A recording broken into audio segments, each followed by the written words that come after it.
Bana, mara baada ya kupata ushindi wa goli 2-1 dhidi ya Singida Black Stars, klabu ya Simba ndani ya mwezi huo Machi imebakiwa kucheza mechi tatu kabla ya kwenda katika international break ambayo itaanza tarehe 23 ya mwezi huu wa tatu. Sasa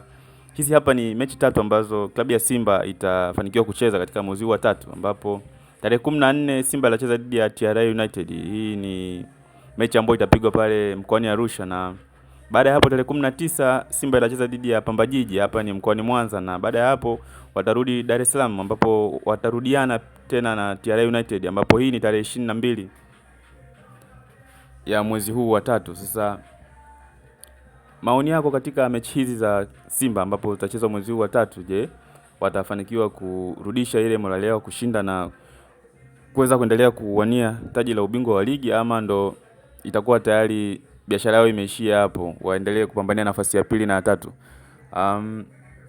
Ondosha maoni yako hapo chini, mtazamaji.